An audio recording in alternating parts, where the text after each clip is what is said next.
के 2:13 हो रहे हैं। अमन अपने बेड पर सोने की कोशिश कर रहा है, लेकिन आज अमन को पता ही नहीं क्यों नींद नहीं आ रही। कमरे में एक अजीब सा सन्नाटा। अचानक अमन का फोन वाइब्रेट करने लगता है। फोन की स्क्रीन पर अननोन नंबर लिखा होता है।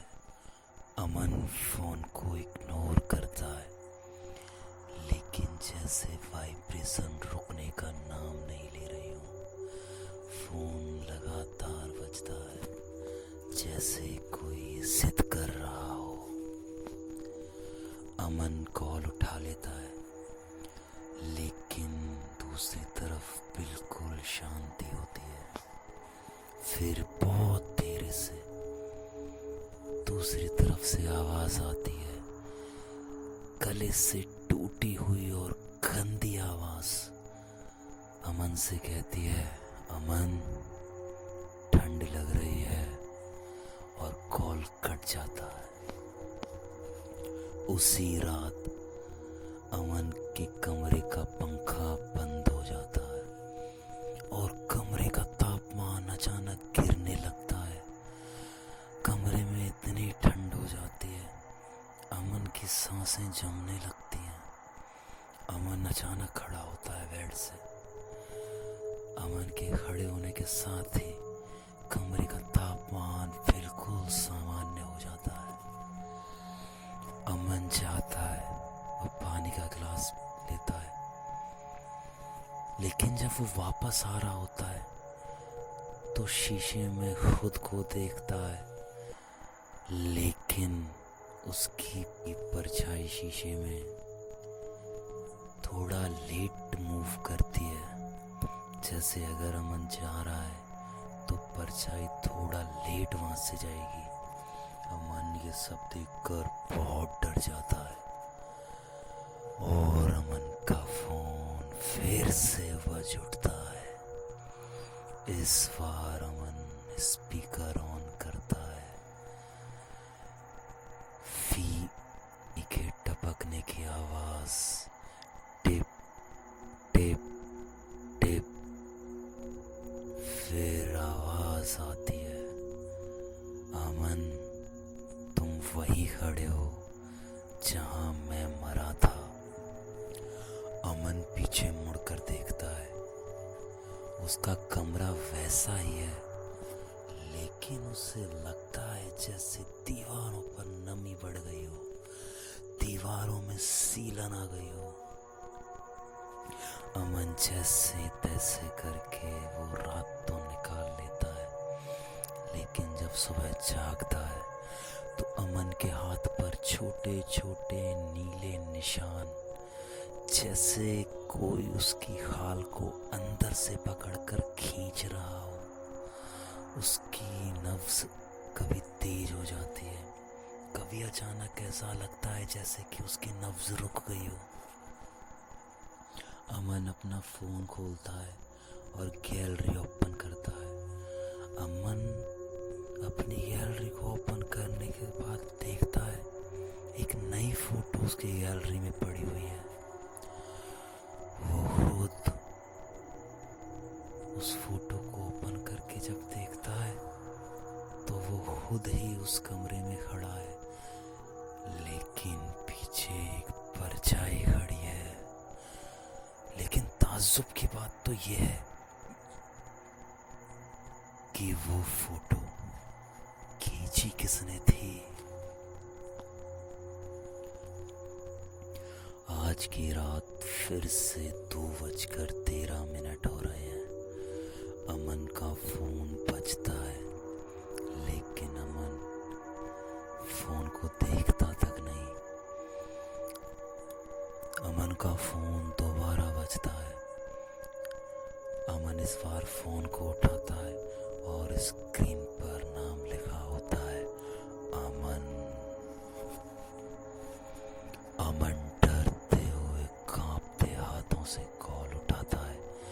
इस बार कोई सांस नहीं ले रहा है, बस एक लाइन, अमन मैं बाहर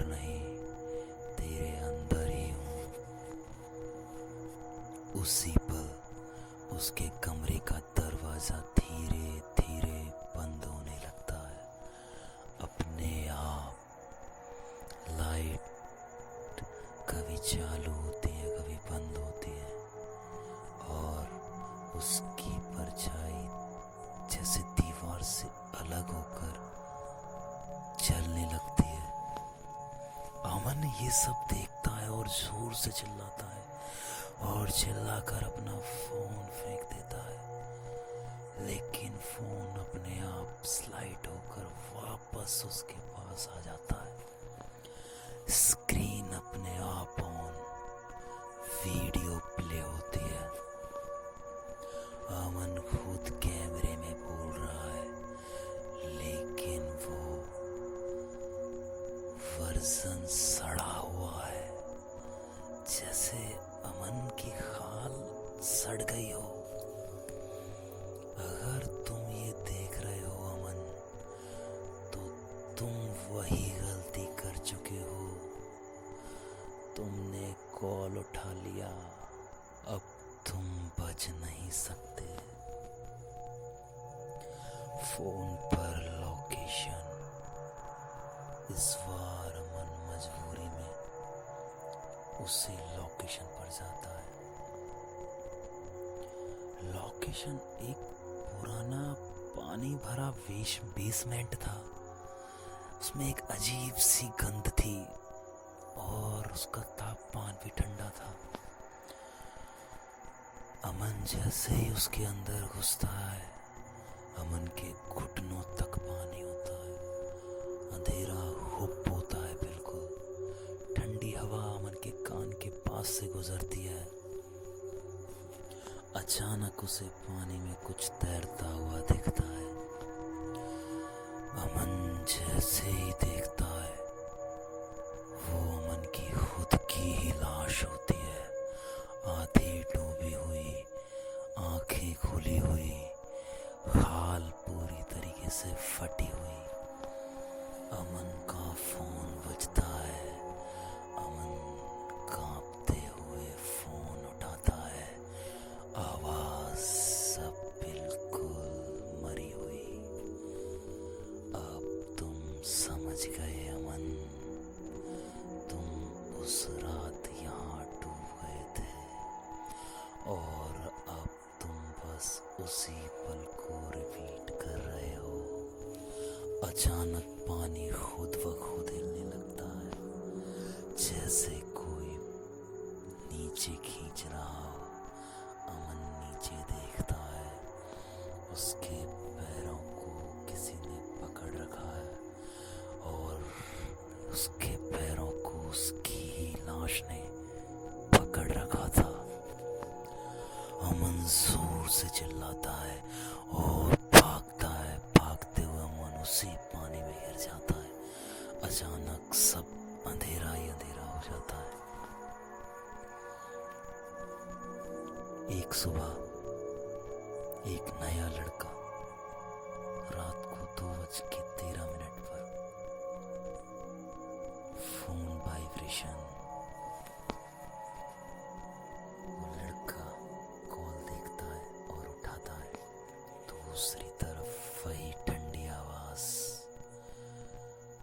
ठंड लग रही है, अब तुम्हारी बारी।